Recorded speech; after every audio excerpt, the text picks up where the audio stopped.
Dalam pertemuan yang ke-8 ini, saya akan bicara tentang semangat Paulus dalam perjalanan misi.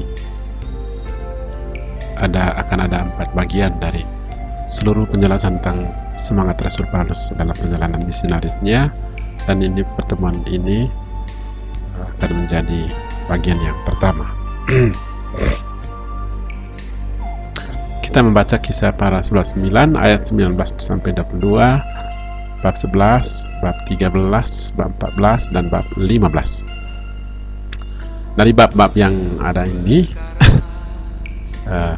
kita belajar tentang usaha awal jemaat Kristen ke para murid pertama untuk menyebarkan firman Tuhan keluar dari Israel, keluar dari wilayah Palestina, keluar dari Yerusalem menuju kepada bangsa-bangsa. Dari perspektif iman, ini bukan rencana manusia, tapi merupakan rencana Allah untuk menyebarkan Injil ke seluruh dunia kepada semua suku, bangsa, dan seluruh umat manusia. Dan Yesus berkata dalam Matius bab 28 ayat 19 sampai 20, "Dan apabila aku ditinggikan dari bumi, aku akan menarik semua orang datang kepadaku." Itu Yohanes 12:32. Dan Yesus mengajarkan kepada murid-muridnya mengenai misi ke seluruh dunia, itu Matius 28 19 sampai 20. "Pergilah, jadikanlah semua bangsa muridku, dan baptislah mereka dalam nama Bapa dan Anak dan Roh Kudus, dan ajarlah mereka melakukan segala sesuatu yang telah kuperintahkan kepadamu. Dan ketahuilah, aku menyertai kamu sampai akhir zaman." Kita menyebut perintah ini sebagai amanat agung untuk semua bangsa. Para murid Tuhan Yesus mula-mula menetap di Yerusalem. Setelah Yesus disalibkan, mati, bangkit pada hari ketiga, dan naik ke surga pada hari ke-40. Tapi kemudian terjadi penganiayaan yang menjadi-jadi di Yerusalem dan sekitarnya. Akhirnya mereka tercerai-berai, tersebar ke negara-negara lain, sampai ke Syria, ke Yunani, dan lain-lain. Jadi mereka itu menyebarkan Injil di tempat pelarian mereka, walaupun mereka sebetulnya tidak memiliki rencana yang disengaja untuk melakukan hal itu. Tapi orang-orang Kristen ini membutuhkan seorang pemimpin yang dapat mengatur, merencanakan program, dan memimpin mereka dalam satu misi kepada bangsa-bangsa. Dan pemimpin itu adalah Paulus. Paulus adalah seorang figur yang sangat kuat dan sangat berpengaruh pada waktu itu. Kira-kira 10 tahun sesudah pertobatannya, ia telah mempersiapkan dirinya dan siap untuk memimpin misi gereja yang nyata. Di sini kita akan lihat betapa besarnya peranan Santo Paulus dalam membangun gereja awal sampai sekarang sudah menjadi besar di seluruh dunia. Itu karena Paulus. Gerakan pelayanan firman kepada bangsa-bangsa lain dimulai pada saat didirikannya gereja di Antioquia, sekarang Suriah, di negeri Suriah. Dan kota Antioquia, Antiok, itu masih ada sampai sekarang. Pembentukan gereja ini merupakan bagian dari penyebaran tiba-tiba yang terjadi di dalam masa peralihan. Di antara Kisah Para Rasul 48 ayat 4 dan 11 ayat 19 terdapat satu hubungan yang jelas, seperti yang dikatakan oleh ayat yang terakhir. Banyak saudara-saudara telah tersebar karena penganiayaan yang timbul sesudah Stefanus dihukum mati.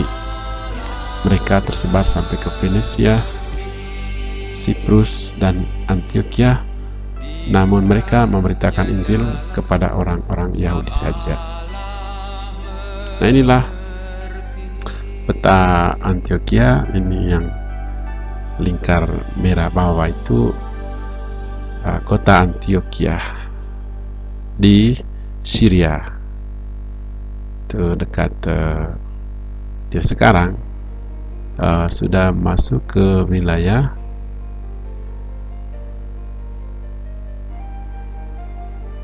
kelihatannya masih Suriah, tapi antara Turki dan Suriah ya. Nah, ada satu Antioquia namanya Antioquia di Pisidia. Jadi akan kita pelajari dalam ilmu Alkitab dan juga ilmu perjalanan spiritual Santo Paulus ini dua kota ini, kota Antioquia Syrian dan kota Antioquia Pisidian. Inilah, dan ini seluruhnya itu ada di sekitar Turki, Yordania, Lebanon, Suriah. Dan ini ada di bawahnya ada kota Yerusalem, bawah ujung Yerusalem. Dari Yerusalem inilah mereka berlayar menuju kota Antioquia. Tuh, dan ini seluruhnya itu nanti akan kita pelajari sebagai apa yang dinamakan sebagai Asia Kecil, ya. Itu Asia Barat Daya. Orang-orang percaya dari Siprus dan Kirene yang mengajar di Antioquia telah mengabarkan Injil juga kepada orang Yunani, bukan hanya kepada orang Yahudi. Dan mereka memberitakan Injil bahwa Yesus adalah Tuhan. Kota Antioquia pada waktu itu adalah kota yang besar dan ramai, sehingga ia menjadi pusat dari seluruh usaha misi baru, berpindah dari kota Yerusalem. Karena itu kota Antioquia menjadi sangat penting dalam penyusunan kitab Perjanjian Baru. Sejak awal, jemaat awal telah sangat kuat dan tangan Tuhan menyertai mereka, dan sejumlah besar orang menjadi percaya. Di bawah pimpinan Barnabas, para jemaat Antioquia bertumbuh dengan begitu pesat. Ketika Paulus diminta datang dari Tarsus untuk membantu pekerjaan itu, jemaat Antioquia menjadi semakin kuat lagi karena Paulus memiliki karunia untuk mengajar jemaat. Karunia untuk mengajar jemaat. Dan para jemaat mulai memberikan perhatian mereka kepada orang-orang bukan Yahudi atau orang-orang non-Yahudi. Baik, selanjutnya di Antioquia lah murid-murid ini pertama kali disebut Kristen. Jadi kota Antioquia menjadi kiblat baru, ya, sentral baru dari perjalanan misionaris umat-umat Kristiani di awal-awal sesudah Yesus mati. Dan itulah tahun-tahun di mana menjadi dasar dan tonggak dari perjanjian baru. Nanti kita akan lihat bahwa di kota Antioquia ini juga ditulis beberapa Injil dan juga surat-surat Paulus. Gereja kayaknya kurang lebih berdiri tahun 33 hingga antara tahun 33 sampai tahun 40, dan kita tahu bahwa Yesus mati pada tahun 33 dan Stefanus juga mati dirajam tidak lama sesudah Yesus mati.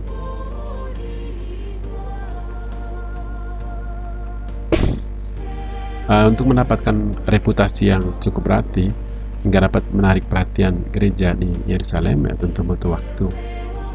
Nah, gereja Yerusalem mengutus seorang Yahudi bernama Barnabas, Rasul Barnabas, untuk mengunjungi Antioquia, dan Rasul Barnabas ini kemudian pergi ke Tarsus untuk meminta Paulus datang ke Antioquia bekerja sama dengan Barnabas. Nah, mereka bekerja sama selama kurang lebih 1 tahun sebelum ada ramalan adanya bahaya kelaparan yang akan menimpa dunia pada waktu itu. Ramalan ini diberikan sebelum Claudius naik tahta pada tahun 41, dan bahaya kelaparan terjadi sekitar tahun 42. Data kronologis lainnya diperoleh dari penyebutan tentang Herodes Agrippa di Kisah para 12 yang meninggal tahun 44, sehingga pelayanan Injil di Antioquia mulai sekitar tahun 33 hingga 35. Nah, kalau dana bantuan dikumpulkan sekitar tahun 44, maka Barnabas pasti sudah mulai ada di Antioquia sekitar tahun 41, dan bahwa Paulus mulai menjalankan tugasnya di Antioquia tahun 40. Dan kronologi ini cukup sesuai dengan perkembangan kegiatan Paulus yang diketahui. Gereja di Antioquia penting karena ia memiliki sejarah beberapa segi yang menonjol ya. Ia adalah induk dari gereja bagi bangsa-bangsa lain, termasuk kita di Indonesia itu. Awal mulanya dari Antioquia itu, setelah dari Yerusalem. Rumah di keluarga Cornelius tidak dapat disebut gereja dalam arti yang sama dengan kelompok umat, karena ia adalah suatu kelompok keluarga pribadi. Itu ada di Kisah Para Rasul. Dari gereja Antioquia berangkatlah misi resmi yang pertama ke dunia yang belum tersentuh Injil, keluar dari wilayah yang dulu dijelajahi oleh Yesus, yaitu Palestina.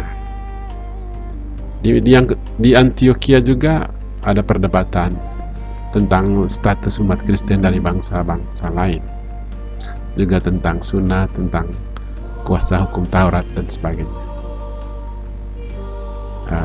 Antioquia merupakan pusat berkumpulnya para pemimpin gereja. Itu ada Petrus, Barnabas, Titus, Yohanes, Markus, Yudas, Barsabas, Silas, dan Lukas.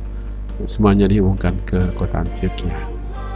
Patut diperhatikan bahwa mereka semuanya terlibat dalam misi kepada bangsa-bangsa yang disebut-sebut ya, baik dalam surat Paulus maupun dalam Kisah Para Rasul. Kitab-kitab Injil seperti Matius, Markus, Lukas kemungkinan ditulis di Antioquia dan disebarkan mula-mula dari kota ini.